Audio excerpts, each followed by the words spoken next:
আসসালামু আলাইকুম বন্ধুরা, সবাই কেমন আছেন? আজগুলো এইলাম এক নতুন ভিডিও। তাই ভিডিওটা একটু মনোযোগ দিয়ে দেখেন, মজা পাইবেন আশা করি।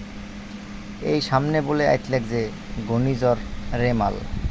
এই রেমাল 2009 সালে যে আইলে আইছিলে মগো বাংলাদেশে, আইলে আইয়া লন্ডভন্ড হরে থুয়ে গেল। যদিও মূল ভূখণ্ডে মগো উঠছিলে না, উঠছিলে অন্য দেশে, কিন্তু মগো দেশে যে পরিমাণ ক্ষয়ক্ষতি করে থুয়ে গেছে, হ্যাঁ অস্বাভাবিক। তাই এই 25শে মে আবার এখন একটা ঘূর্ণিঝড় ওইবে শুনছি, সেইটার নাম হয়েছে রেমাল।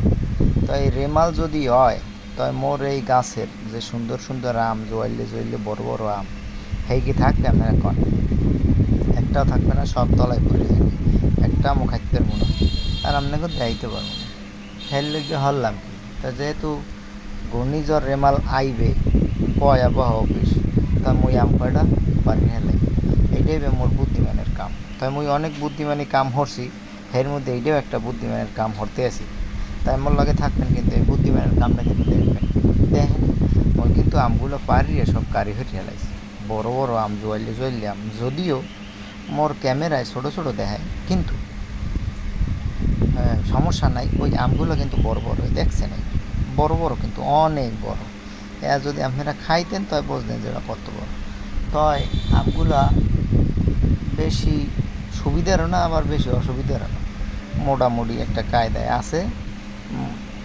মগো হাতের লাগাইনি এই গাছ, ওই গেছে এত বড়। এখন সুবিধা এটা তুমি ছাদে বই পারতে পারি, আর একটুখানি গাছে ওড়া লাগে, আর মুই ওই ছাদে গনি পুরুত করে উঠতে আমগুলো পারি হেলে করি।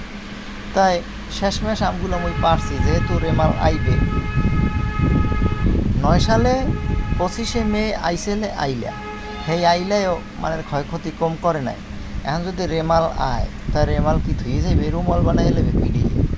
তাই এই জন্য মুই চিন্তা করলাম যে আমগুলো পারি, এখন ব্যাগ ভরি। তাই পারছি আমগুলো, এখন ব্যাগে সুন্দর করে ভরতে আসি, কোনটা আগে পাকবে কোনটা পরে পাকবে। অনেকগুলো কিন্তু পাকছে, ওই দেখছেন, ওই দিছি না, অনেকগুলো কিন্তু পাকছেও। তাই আমরা কিন্তু দাওয়াত দিছি মুই, এই আম খাওয়ান নিয়ে আইতে পারেন, আম খাইয়া যাইতে পারেন, যদি কেউ ভালো মনে চায় আউন নিয়ে, তাই আইন, কোনো সমস্যা নাই। কারণ মই আম মগো 3টে গাছের আমি পারি, আমি ঘরে থুয়ে দিছি। ওই আশেপাশে মোর বইনেগো টইনেগো দিছি, আর যা রইছে খাইয়া মই ঘরে গাড়ি হইতে হাজের মধ্যে থুয়ে দিছি, পাকবে আর খাম। তা যাই হোক, এই আইলায় যে ক্ষতিটা মগো করছে, এরম যদি রেমালে করে, এর পূর্ব প্রস্তুতি হিসাবে মোরা এইটা পারি হেলাইলাম। এই যে রেমাল যে আইবে মুই কইছি, আবার ভয় পাইন না, এই রেমালটা মগো এদিকেও হইতে পারে, আবার পশ্চিমবঙ্গ ভারতেও যেতে পারে। তাই যেহেতু ভারতেও যাইলে মগো এদিকে একটা পিড়ে পিড়ি হরিয়ে রুমল টুমল বানাইতে পারে, সেই জন্য মুই চিন্তা করলাম যে না, তাহলে এত রিক্স লয়ে লাভ কি, আর কটা দিন থাকলে এমনি টলটলাই পড়ে যাবে, রাইতে বাদুড়ি খায় ঠাস ঠাস করে পড়ে যায় টিনের উপরে। হ্যাঁ, বাড়িতে টিনের উপরে পরে তো পাস করি, রাইতে লাফাই ওটা লাগে। তো হ্যাঁ, সে এই রুমাল টুমাল বানানোর আগে মুই পায়রিয়ে ঘরে লই যাই। তাই মুই পায়রিয়ে সুন্দর করে আমগুলো ঘরে লই গেছি, এখন হাজির মধ্যে ধুইয়ে দেবো। আর আপনাকে হয়েছে দাওয়াত দিলাম যে আপনারা যদি কেউ আইতে চান, তাই মোর দরজা খোলা, আইবেন, আই কইবেন মোরে আম খাওয়াও। আপনাকে অমনি শুক্ক মিষ্টি ঝাল টক আমগুলো সুন্দর করে খাওয়াই দেন, বুঝছেন? আরও আছে, যদিও এই ডেটটা বড় বড়, আরগুলোটা একটু ছোটো ছোটো, তা আপনারা যেটা খাইছেবেন সেইটাই খাওয়াবো। তাই আপনাকে দাওয়াত রইলে মোর ঘরে আইয়েন, আইয়া আম খাইয়ে যাইবেন।